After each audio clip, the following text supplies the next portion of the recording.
বন্ধুরা, এটা আমাদের ছোট্ট অনুরানীদের বাড়ি। আর অনুরানী দেখো মা বাবার সাথে ঘুম ঘুম করছে, এখনো তো ঘুম থেকে ওঠেনি। আহা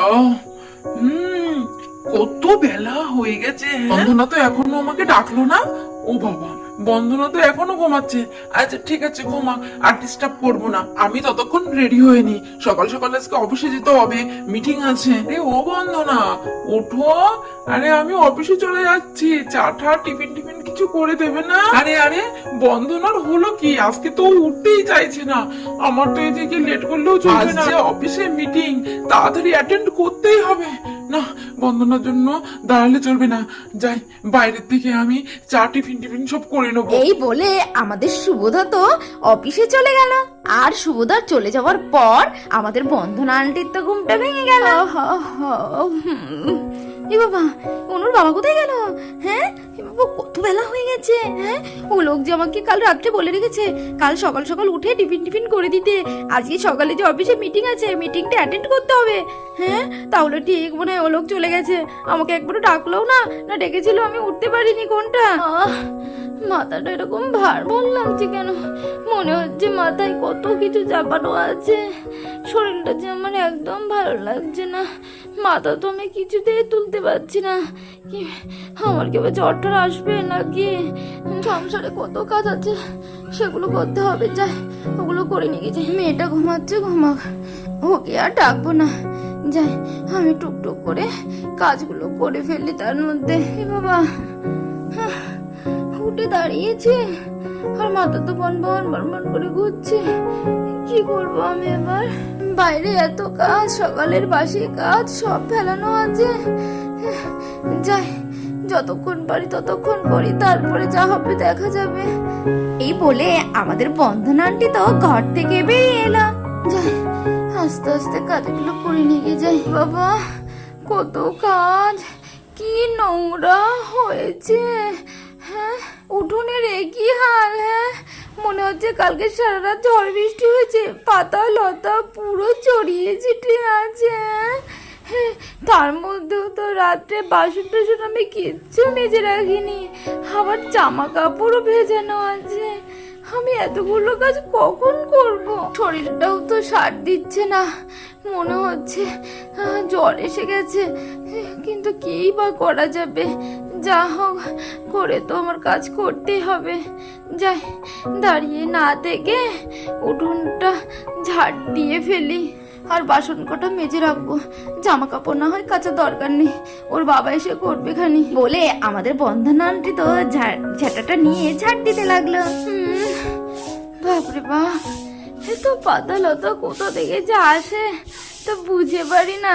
কেউ যদি এসে দেখে তা মনে করবে কতদিন আমি উঠোন কাটান ঝাড় দিই না। এ বাবা, মাথার মধ্যে যে ঘুরপাক খাচ্ছে। ভগবান, আমাকে একটু শক্তি দাও, আমি অন্তত উঠোনটা যাতে ঝাড় দিতে পারি। এ বাবা, মাথা ঘুরছে। অনু, আমাকে বাঁচা মা। এই বলে আমাদের বন্ধনা আন্টি তো ধম করে পড়ে গেল মাটিতে। আর এদিকে আমাদের অনুর তো হঠাৎ গেল ঘুমটা ভেঙে। কত বেলা হয়ে গেছে, মাম্মাম তো আমাকে ডাকতে আসলো না এখনো। মাম্মাম নিশ্চয়ই কাজ করছে। হ্যাঁ, ওই জন্যই তো মাম্মাম আমাকে ডাকতে আসলো না। আচ্ছা যাই হোক গে বাবা, তার থেকে এক কাজ করি আমি বরং ঘুমের থেকে উঠে ব্রাশ ট্রাশ করে মাম্মামকে আমি সারপ্রাইজ দিই যে হ্যাঁ, অনু একা একা ঘুম থেকে উঠতে পারে। যাই যাই যাই। এই বলে আমাদের ছোট্ট অনু তো বাইরে গেল মামামকে সারপ্রাইজ দিতে। আর আমাদের অনু যখন বাইরে গেল তখন তো দেখলো ওর মামাম পড়ে আছে। মাম্মা, কি হয়েছে তোমার? তুমি এখানে পড়ে আছো কেন? ও মাম্মা, মাম্মা কি হয়েছে তোমার? ওঠো শিগগিরই, ওঠো। এ বাবা, কি করি আমি এখন? হ্যাঁ, বাড়িতে তো কেউ নেই, মাঝিমণি বাবা কেউ তো বাড়িতে নেই, আমি এখন কি বলবো? মামা, কি হলো তোমার? তুমি কেন পড়ে গেলে? তোর কোনো সারা শব্দ নেই কেন মাম্মা? না, এরকম ভাবে বসে বসে কাঁদলে হবে না। তার থেকে এক কাজ করি, মামামের চোখে মুখে না একটু জল দিয়ে হ্যাঁ দেখি মামামের জ্ঞান ফেরে কিনা। এই বলে আমাদের ছোট্ট অনু তো জল নিয়ে এসে বন্ধনা আন্টির চোখে মুখে জল দিতে লাগলো। মাম্মা, চোখ হলো মাম্মা, প্লিজ মাম্মা, চোখ হলো না, তোমার কিচ্ছু হয়নি মাম্মা, আমি দেখতে তোমার কিচ্ছু হবে না, চোখ হলো বাবা। তবে আমাদের অনু চোখে মুখে জল ছিটিয়ে দিতে না দিতে কিছুক্ষণ পরে তো আমাদের বন্ধনা আন্টির আস্তে আস্তে জ্ঞান ফিরে আসতে লাগলো। আমার কি হয়েছিল? হ্যাঁ, পড়ে গেলাম কেন? অনু, মা তুই এসেছিস? আমার মাথাটা কেমন চক্কর দিচ্ছে। আমি পড়ে গেছিলাম। কি হবে আমার এই সংসারে? আমার শরীরটা যে মোটেও ভালো লাগছে না। আমার এই এত কাজ বাজ, আমার এই ছোট্ট মেয়েটা আছে, ওর খাওয়াতে হবে। না, বসে থাকলে হবে না, কাজ বাজ করতে হবে। যাই উঠি। মামাম, তুমি কি পাগল হয়ে গেছে? হ্যাঁ, তোমার এত শরীর খারাপের মধ্যে তুমি কাজ করবে? হ্যাঁ, তুমি কি জানো তোমার মাথা ঘুরে তুমি পড়েছিলে এখানে? তোমার এখন কোনো কাজ করার দরকার নেই, তোমার এখন শুধু বিশ্রামের প্রয়োজন। চলো ওকে ঘরে নিয়ে গিয়ে একটু শুয়ে দিই, তাহলে তোমার শরীরটা একটু ভালো লাগবে। চলো বলছি, চলো। বলতে বলতে আমাদের অনুশোনা তো বন্ধনা আন্টিকে নিয়ে ঘরে শুয়ে দিল। মামা, চৌ চৌ চৌ, শিগগিরই ছুঁয়ে পড়ো। এই যে মামাম, তোমাকে ছুঁয়ে দিয়ে গেলাম, তুমি কিন্তু একদম খাট থেকে নামবে না, কেমন? যা বলার আমি ঠিক করে নেব। তুমি লক্ষ্মী মেয়ের মতো চুপটি করে ছুঁয়ে থাকবে, ঠিক আছে? চোখ বন্ধ করো, চোখ বন্ধ করো। আমি তোমার মাথায় হাত বুলিয়ে দিচ্ছি। ঘুম পড়ো শিগগিরই। কি আমার মা ঘুমোয়, আমার চুনা মা ঘুমোয়, আমার মাম্মা খুব ভালো। শিগগিরই ঘুম পড়ো। ওরে আমার পাকা বুড়ি মেয়ে আমার কত বড় হয়ে গেছে। না রে মা, তোর কিচ্ছু করতে হবে না। আমি একটুখানি সুস্থ হয়নি, তারপরে আমি সব করে নেবো। ততক্ষণ তোর জিনা মাসিমণি বাবা বাড়িতে চলে আসবে। তোকে কিচ্ছু করতে হবে না মা, তুই আমার পাশে বসে থাক। আচ্ছা ঠিক আছে, আমি করবো না, তুমি আগে ঘুম পড়ো তো। এই বলে আমাদের ছোট্ট অনু তো বন্ধনা আন্টিকে ঘুম পড়িয়ে দিয়ে বাইরে চলে আসলো। ওরে বাবারে বাবারে, একটু বাইরে যাচ্ছে তো অবস্থা। হ্যাঁ, সারা উঠোন তো পাতা ছড়িয়ে একদম একাকার হয়ে আছে। আর এদিকে তো কলের গোড়ায় কত বাছন কোচন। হ্যাঁ, আমি মাজবো কি করে?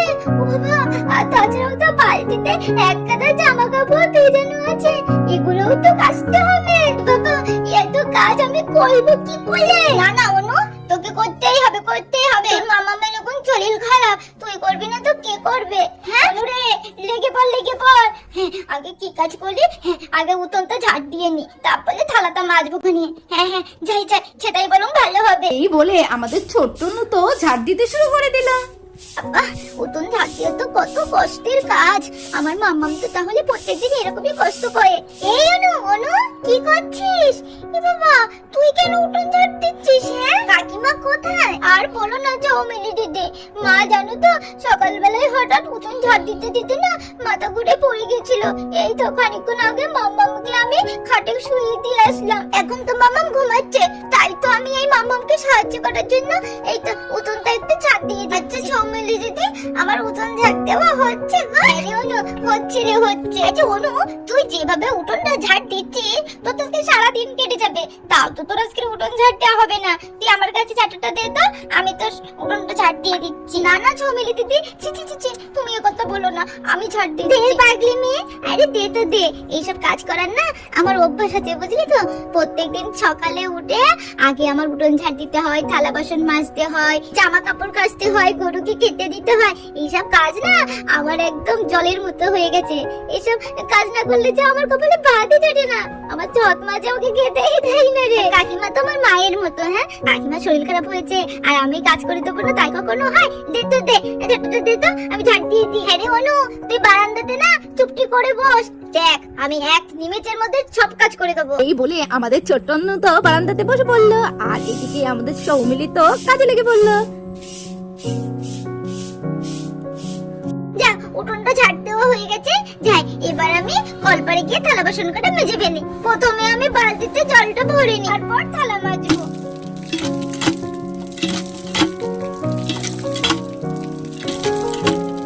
জল ভরা হয়ে গেছে, এবার আমি থালাটা মেজে ফেলি। এরপর বন্ধুরা আমাদের সৌমিলি তো সেই সব বাসন কোসন মেজে একদম ঝকঝকে তকতকে করে ফেললো। যাই, বাসন কোসন তো মাজা হয়ে গেছে, এবারে কলের পারে যে এক বালতি জামা কাপড় আছে ওগুলো চটপট করে ধুয়ে দিই। এই অনু, অনু বাবা, চৌমিলি দিদি তুমি কি ভালো, তুমি তো রোবটের মতো সব কাজ করে ফেলেছো দেখছি। আরে অনু, এটা কোনো ব্যাপার নাকি? এ তো আমার বাহাতের কে। আচ্ছা শোন, তুই এক কাজ কর তো, যা ঘরেতে গিয়ে সাপের কৌটোটা এনে দে, আমি এই জামা কাপড় গুলো কেচে ফেলি। আচ্ছা ঠিক আছে, আনছি। চৌমিলি দিদি তুমি একটা কথা বলো তো, তুমি জামা কাপড় কাচতে পারবে তো গো? পারবো না মানে?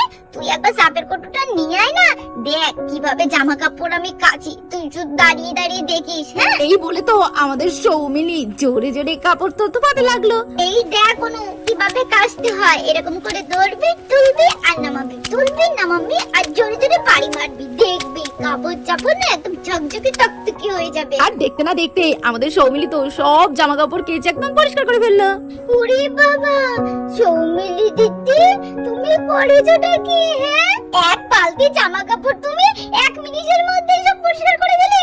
তুমি তো ওয়াশিং মেশিন কেও কান কেটে দেবে। তুমি কি ভালো সৌমিলি দিদি, তুমি যদি না থাকতে তাহলে যা আমার কি হতো শুধু ভগবানই জানে। আচ্ছা ঠিক আছে, হয়েছে হয়েছে, এবার তো বল এই জামা কাপড়গুলো আমি কোথায় নাড়বো? ওই চালের পরে নেড়ে দিয়ে দিলাম। হ্যাঁ, এই বলে আমাদের সৌমিলি যখন জামা কাপড়গুলো নিয়ে নাড়তে যাবে তখন তো এদিকে আমাদের বন্দনা আনতে আসতে ঘর থেকে বেরিয়ে এলো। শরীরটা না এবার একটু ভালো লাগছে, যাই আস্তে আস্তে যাই, সমস্ত কাজ যে ফেলানো আছে ওগুলো করে গিয়ে যায়। আরে আরে এ বাবা, আমি এ কি দেখছি? হ্যাঁ রে অনু, এই সব কাজ বাজ কে করলো? আর সৌমিলি মা, তুই কখন এলি? এত কাজ বাজ, কলের পারে কত থালা বাসন ছিল, সারা উঠোন তো একদম ঝা চকচক করছে, তারপর জামা কাপড় ভেজানো ছিল সেগুলোও কাচাকুচি হয়ে গেছে।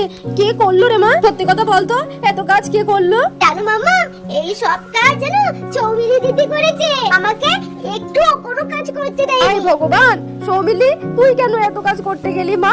আমি তো সুস্থ হয়ে গেলেই আমি সবকিছুই করতাম। আচ্ছা কাকিমা, এটা কেমন কথা হলো? হ্যাঁ, তুমি তো আমার মায়ের মতো নাকি? আর যদি আমার মা বেঁচে থাকতো আর আমার মায়ের যদি শরীর খারাপ হতো তাহলে তো আমি মাকেও তো সাহায্য করতাম নাকি? আর এই এমন কি কাজ? হ্যাঁ, এই তো একটু থালা মাজা, উঠোন ঝাড় দেওয়া আর একটু জামা কাপড় কাচা, এই কাজ তো আমি প্রত্যেকদিনই করি। এইসব কাজ না এখন আমার জল খাবার হয়ে গেছে, এসব কাজ না করলে যে আমার কপালে ভাতই জোটে না। আচ্ছা আচ্ছা ঠিক আছে ঠিক আছে, পাগলি মা আমার একটা, হ্যাঁ মন খারাপ করে না, আমি সব জানি। মায়ের জন্য মন খারাপ হয় বুঝি? হ্যাঁ, কোনো মন খারাপ করবে না, আমি তো আছি। হ্যাঁ, আমি তো তোমার মায়ের মতো নাকি? হ্যাঁ, যখন মন খারাপ হবে তখনই আমার কাছে ছোট্ট চলে আসবে, ঠিক আছে তো? আর এই যে হ্যাঁ, কই দেখি মুখটা তোলো দেখি, একটু হাসো, আর মুখ ভান্না, ঠিক আছে?